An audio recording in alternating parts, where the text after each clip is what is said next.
कह रहे मेच्योरिटी नहीं बताइए। एक आध ये खूबसूरत लोकतंत्र की तस्वीर, रुकिए आप 2014 से पहले जरा निकालिए। सुनिए ना, नहीं सुनूंगी, पहले बताइए मुझे ऐसी ये खूबसूरत लोकतंत्र की तस्वीर, खूबसूरत देश में जहां पर विपक्ष और सरकार मिलकर इस्तकबाल कर रहे हैं, मुझे एक फोटो दिखाइए तो 2014 से पहले की, मैं उस फोटो को चस्पा करवाती हूं सर। चलिए बताइए, अब मुझे मैं पहले फोटो बताइए। देखिए मुझे 10 सेकंड दें, मुझे कंप्लीट करने दें। हाँ मैं दे दूंगी सर, पहले मुझे ये बताइए। हाँ बताइए, जल्दी बताइए। नहीं बिल्कुल नहीं, अरे रूबिका जी कंप्लीट करने दें।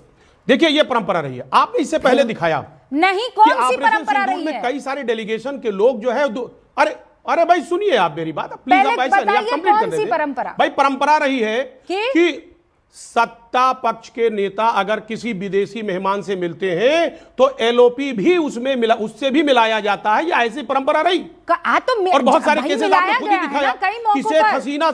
अरे सुनिए मेरी बात, नहीं प्लीज, अरे भाई आप मेरी बात सुन ले, आप कंप्लीट करने देना, उसके बाद आप काउंटर करिए। हाँ, आपने खुद ही दिखाया कि शेख हसीना, अनवर इब्राहिम, नवीन चंद्र राम गुलाम, तमाम जो लीडर हैं, वो जब उनका भारत का दौरा हुआ तो राहुल गांधी जी से मुलाकात करवाई गई या राहुल गांधी ने मुलाकात किया, जो भी परिस्थितियां रही हुई कंप्लीट कर लेते। आपने अभी खुद दिखाया कि विदेश, ये गलतफहमी है, मुलाकात नहीं करवाई गई है। अरे सुनिए मेरी बात, आपको समझ नहीं है इसकी फिर। अरे भाई आप बोलने नहीं देंगे, ये कोई तरीका नहीं। उन्होंने एक्सेप्ट किया, कैसे मिले? कैसे मिले? ये इसके लिए कोई सरकार बाध्य नहीं है। एक मिनट, कैसे मिले? सरकार की बाध्यता नहीं है इसकी। नहीं बाध्य नहीं कह रहा हूँ, परंपरा कह रहा हूँ। हम बाध्य नहीं बोल रहे, परंपरा कह रहा हूँ। सुनिए मेरी बात, परंपरा ही कह रहा हूँ मैं। अरे भाई परंपरा को सरकार नहीं मिलाने गई है। अरे मेरी बात सुनिए, सरकार मिलाने नहीं, शर्मा जी नहीं, आप कंप्लीट नहीं करने देंगे। आप रूबिका जी को रोकिए। नहीं मिलाया है। नहीं रुकिए, के शर्मा जी रुकिए भाई, नहीं के शर्मा जी, पहले अजीज भाई पूरा कंप्लीट कर ले, उसके बाद आप रिबटल कीजिएगा। हाँ एक बार ठीक है, एक बार उनको कंप्लीट करने दीजिए। हाँ भाई कीजिए अजीज भाई, एक बार कंप्लीट। देखिए परंपरा रही या वो खुद मिले, जो भी परिस्थितियों में मिले। आपने अभी खुद दिखाया और हकीकत भी ये रहा कि ऑपरेशन सिंदूर में अपोजिशन का लीडर और उस अपोजिशन के लोग और उसके बाद जो सत्ता पक्ष के लोग रहे, वो दोनों नेताओं को आपने विदेशी दौरे पे भेजा। क्यों भेजा? वजह क्या थी? आपने ये दिखाने की कोशिश की कि विदेश में जाकर के ये हम दिखाना चाहते हैं कि हमारा देश मुत्तहिद है, एक है, हम सत्ता और विपक्ष दोनों के लोगों को साथ लेकर चलते हैं। जब देश पर कोई संकट होता है, देश पर कोई मुसीबत होती है या आंतरिक कोई मसले होते हैं, तो हम सब यूनाइट हैं। यही तो मकसद था, और क्या मकसद था? तो आज ऐसी परिस्थिति में अगर पुतिन जी आ रहे हैं और पुतिन जी के सामने एलओपी भी जाते, मिलते, बात करते, क्या संदेश जाता?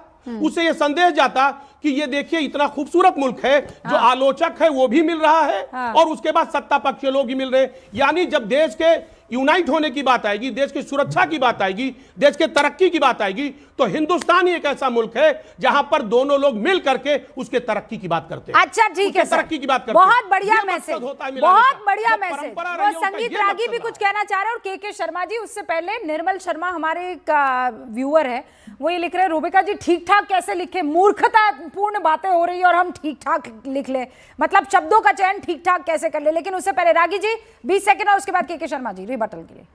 देखिए रूबिका जी, मेरे कहने का मतलब सिर्फ इतना था कि मल्लिकार्जुन खड़गे जी भी हैं, विपक्ष के भी हैं और सत्ता पक्ष दोनों के लोग हैं। आप दोनों को गाली दे रहे हैं। एक बात मैं ये करना चाहता, मैं किसी एक का नाम नहीं ले रहा था, तो ये मैं क्लैरिफाई कर दूं। दूसरी बात मैं कहना चाहता था, इतने महत्वपूर्ण मीटिंग ये होने जा रही है, पूरी दुनिया की निगाहें हैं, यूरोपियन यूनियन से लेकर के अमेरिका से लेकर के पूर्वी एशिया, सारी लोगों की निगाहें इस मीटिंग पर है, चाइना की निगाहें इस मीटिंग पर है। और ऐसे में फूफा की तरह बिना मतलब एक इमैच्योर तरीके से इस चीज को उठा देना, मुझे लगता है कि यह देश के साथ भी अच्छी बात नहीं है। देश नहीं है। ठीक है, सुबोध जी देखिए, ये रागी साहब ने बहुत अच्छी बात कही कि चाइना का भी ध्यान है हमारे ऊपर और यूरोपियन यूनियन का भी है। अभी 2 दिन पहले ही जो रशियन टीवी है उसमें जो क्रेमलिन के जो स्पोक्स पर्सन है क्रेमलिन की, उनसे जब पूछा गया, इंडिया टुडे के राज चिन्नप्पा साहब ने पूछा कि अगर इंडिया और चाइना में अगर युद्ध होता है, क्राइसिस में होता है, तो रशिया कहाँ खड़ा होता है, तब उनका जवाब था कि हमारे चाइना के साथ नो लिमिट रिलेशनशिप है और मैं चाहता हूँ कि भारत के साथ भी ऐसा ही बने। इसका मतलब ये था कि जितना अच्छा रिलेशन चाइना का रशिया के साथ आज के दिन में है, उतना अच्छा रिलेशन इंडिया का चाइना के साथ नहीं है। अच्छा। अभी पिछले दिन ही आप देखिए ईयू के जो एम्बेसडर हैं, जो इंडिया के हैं, वो कह रहे थे कि भाई यूरोप में सिक्योरिटी का इश्यू है, तो हम मोदी साहब से ये जानना चाहेंगे कि उनका क्या व्यू है इसके ऊपर। रूबिका जी, जब तक इंटरनेशनल इश्यू को आप रिजॉल्व नहीं करते हैं, उसमें आपकी दखल नहीं होती है, तो बायलैटरल इश्यूज बहुत अच्छे तरीके से कोई आपको लेता नहीं है। नहीं तो सर, आप क्या, नहीं तो आपको क्या लग रहा है कि पुतिन या मुगल गार्डन में सैर करने के लिए आ रहे हैं राष्ट्रपति भवन के? अरे पुतिन साहब जो आ रहे हैं, नहीं, किसके बुलावे पर आ रहे हैं, क्यों आ रहे हैं? वो ऐसे ही, वो इनको शी जिनपिंग ने बुलाया और इसीलिए वो इंडिया आ गए। रूबिका जी, भाई रिश्ते बेहतर हो रहे सुबोध भाई, तभी तो आ रहे हैं ना। और बेहतर क्या, रशिया के साथ हमारा रिश्ता ऐसा रहा है कि पूरी दुनिया एक तरफ हो गई थी, कहा कि आप इससे तेल नहीं खरीदेंगे, और हमने एक स्टैंड लिया।